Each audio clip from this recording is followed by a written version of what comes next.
बच्चों, आप सभी का फिर से एक बार मेरे चैनल मैथ सर्कस में स्वागत है। तो आज की क्लास में हम देखेंगे एक्सरसाइज 1.2 का क्वेश्चन नंबर 5, 6 एंड 7। तो आइए हम स्टार्ट करते हैं क्वेश्चन नंबर 5। क्वेश्चन नंबर 5 है, find the difference between the greatest and the least number that can be written using the digit 6, 2, 7, 4, 3 each only once. अर्थात ये सभी डिजिट्स में से प्रत्येक को केवल एक बार यूज़ करते हुए हमको ग्रेटेस्ट नंबर बनानी है और लीस्ट नंबर बनानी है, फिर उसके बाद उसका हमें डिफरेंस प्राप्त करनी है। तो इसका हम सॉल्यूशन देखें क्या होगी। तो ग्रेटेस्ट नंबर क्या होगी, ये देखें हम। ग्रेटेस्ट नंबर, ये ग्रेटेस्ट नंबर। अब ग्रेटेस्ट नंबर बनाने के लिए हम क्या करते हैं, जो सबसे बड़ा नंबर होता है उसको पहले लिखते हैं। सबसे पहले डिजिट होता है उसको पहले लिखते हैं। तो सबसे बड़ा डिजिट कौन सा है, 7, तो इसको 7 को पहले लिख दें। उसके बाद उससे छोटा वाला डिजिट, तो उससे छोटा वाला डिजिट क्या है, 6 है। उससे छोटा वाला डिजिट 4 है। उससे छोटा वाला डिजिट 3 है। उससे छोटा वाला डिजिट 2 है। तो इस प्रकार ये ग्रेटेस्ट नंबर बन गया। अब हम देखें कि स्मॉलेस्ट नंबर कौन सा है। तो स्मॉलेस्ट नंबर यदि हम देखें तो स्मॉलेस्ट नंबर या लीस्ट नंबर हम इसको बोलें, तो लीस्ट नंबर बनाने के लिए हम क्या करते हैं, जो ग्रेटेस्ट नंबर बनाए हैं उसी को हम अपोजिट लिख देते हैं, उसी का अपोजिट उल्टे क्रम में लिख देते हैं, तो लीस्ट नंबर बन जाएगा। जैसे 2, 3, 4, 6, 7, इस प्रकार ये लिस्ट नंबर बन गया। इसमें एक चीज़ ध्यान रखना है, ग्रेटेस्ट नंबर बनाने के लिए जो डिजिट दी हुई है उसको डिक्रीजिंग ऑर्डर में लिख देते हैं।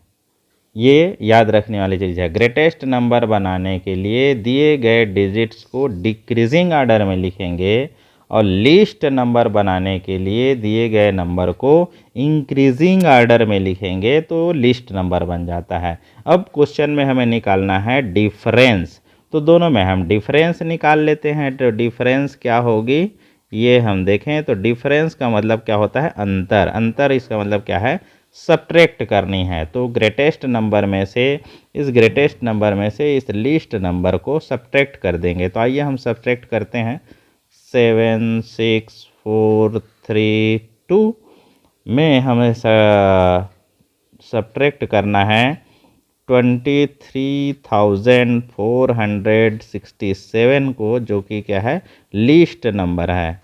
तो आइए सब्ट्रैक्ट करते हैं। सब्ट्रैक्ट करने का नियम आपको मालूम है, ये 2 है, 2 में से 7 सब्ट्रैक्ट करेंगे तो पॉसिबल नहीं है।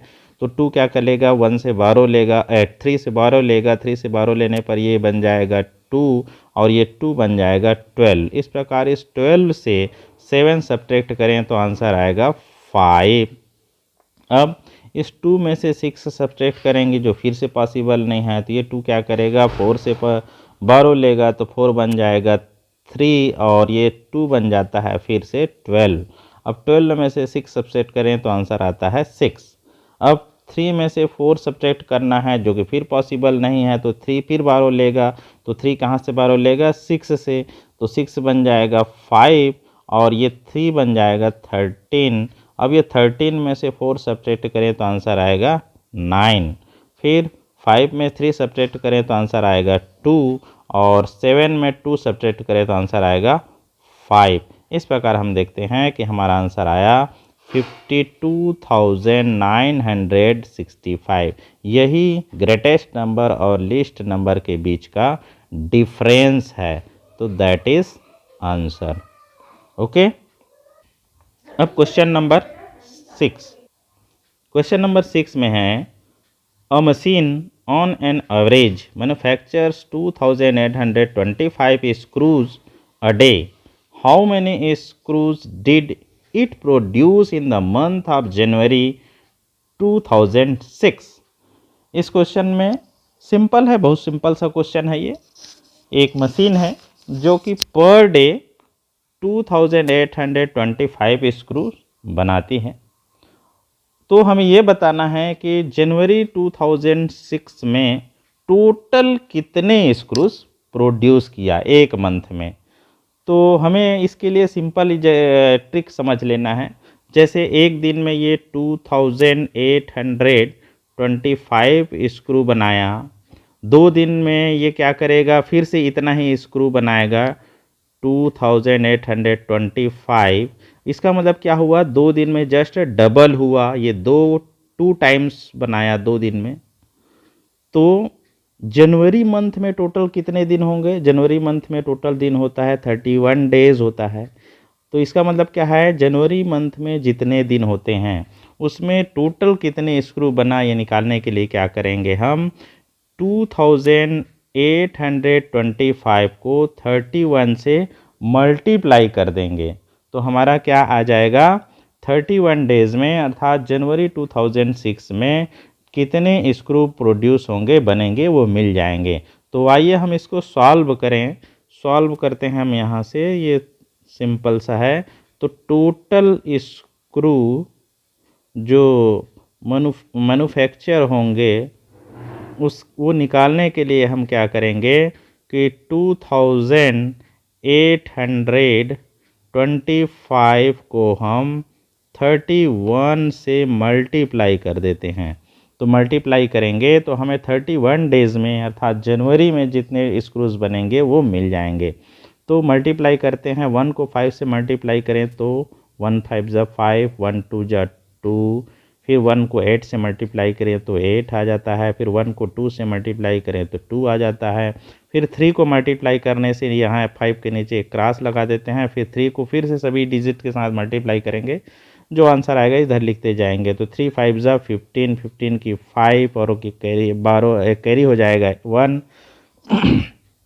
फिर 3 2 जा 6 और एक कैरी 1 को मिला के हो जाएगा 7, फिर 3 का 8 से मल्टीप्लाई करेंगे तो 3 8 जा 24, 24 का 4, फिर ये कैरी हो जाएगा 2 और 3 2 जा 6 और ये कैरी 2 मिला के हो जाएगा 8। इस प्रकार जो ये आंसर आया है इसको हम प्लस करते हैं, प्लस करेंगे तो ये हो जाता है 5 और 2 और 5 7, 8 और 7 ऐड करेंगे तो आएगा 15 और एक कैरी आ जाएगा ऊपर में 1। इस प्रकार ये 1 और 2 हो जाएगा 3, 3 और 4 7 हो गया, फिर 8 का 8 ही आ जाएगा। इस प्रकार हम देखते हैं कि टोटल जनवरी माह में वह मशीन जो है 87,575 स्क्रू जो है मैन्युफैक्चर करता है, और यही क्या है, आंसर है। अब क्वेश्चन नंबर 7 देखते हैं। क्वेश्चन नंबर 7 है, a merchant had ₹78,592 with her. She placed an order for purchasing 40 radio sets at ₹1,200 each. How much money will remain with her after the purchase? इस प्रकार के सेंटेंस वाले question को समझने के लिए क्वेश्चन को 2 से 3 बार पढ़ो और उसके बाद फिर इसको ध्यान से समझिए। समझना है कि कौन कौन से दिए गए डेटा या नंबर्स के बीच में कौन से ऑपरेशंस हमें यूज़ करनी हैं। तो यहाँ पे क्वेश्चन में दी हुई है, एक मर्चेंट है जिनके पास मनी है टोटल इतना रुपीस, और वो क्या करती है, 40 रेडियो परचेस करती है और एक रेडियो की कीमत है 1,200 रुपीज़। तो फिर उसके पास क्वेश्चन ये बन रहा है कि 40 रेडियोस परचेस करने के बाद उसके पास कितना मनी शेष बचता है, ये हमें निकालना है। तो आइए हम इसको सॉल्व करते हैं।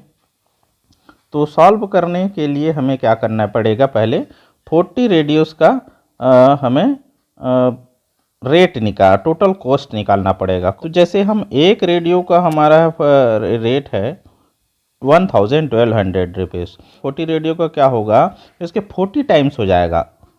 2 का जैसे इसका 2 टाइम्स हो जाता है, 3 का यदि हम निकालते तो 3 टाइम्स हो जाता, वैसे ही 40 रेडियोस का कॉस्ट निकालेंगे तो वो टोटल इसके 1,200 का 40 टाइम्स हो जाएगा। तो हम इसे वो निकालते हैं, इसको 40 रेडियो का कॉस्ट हम 1,200 को 40 से मल्टीप्लाई करके निकालते हैं। तो कॉस्ट ऑफ 40 रेडियो तो ये कैसे निकलेगा, ये निकलेगा 1200 रुपीज़ को मल्टीप्लाई कर देते हैं 40 से। तो मल्टीप्लाई करने, जीरो का सभी डिजिट से मल्टीप्लाई करेंगे पहले, तो सब क्या हो जाएगा, जीरो आ जाएगा। 4 का 1200 से मल्टीप्लाई करेंगे तो एक जी यहाँ क्रॉस करके मल्टीप्लाइंग, 0 0 से मल्टीप्लाई करेंगे तो 4 का तो 0 0 आएगा। 4 का 2 से मल्टीप्लाई करें तो 8, 4 का 1 से मल्टीप्लाई करें तो 4। इस प्रकार अब इसको हम ऐड करेंगे तो ये 0 हो जाता है, ये 0, फिर ये 8 और ये 4। फिर इस प्रकार हम देखते हैं उस मर्चेंट ने टोटल 48,000 रुपीज़ स्पेंड किया 40 रेडियो परचेस करने में, जबकि उसके पास मनी कितना है, उसके पास मनी है 78,592 रुपीज़ है, इतना रुपीज़ है उसके पास। तो अब हमें क्या करना है, उसके पास रिमेनिंग मनी कितना बचती है, परचेस करने के बाद कितना बचाता है, बचाती है, उसके पास कितना बचता है वो हम निकालेंगे। तो इसके लिए हम क्या करेंगे, उसके पास टोटल जो मनी था इतना रुपीज़, उसमें से टोटल स्पेंड मनी, खर्च किए हुए मनी, इसको हम सब्ट्रैक्ट कर देंगे तो हमें उसके पास रिमेनिंग अमाउंट निकल जाएगा। तो रिमेनिंग अमाउंट हम निकालते हैं, रिमेनिंग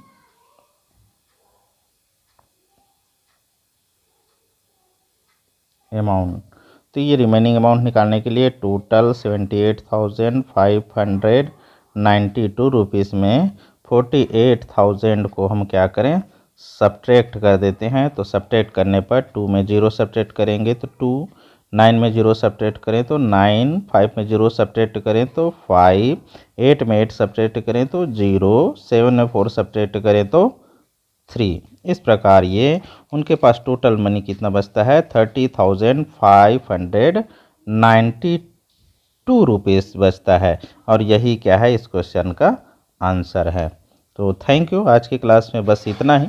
यदि किस प्रकार की कोई डाउट हो तो कमेंट बॉक्स में ज़रूर कमेंट करें और मेरे इस चैनल को लाइक, शेयर, सब्सक्राइब करना ना भूलें। Thank you.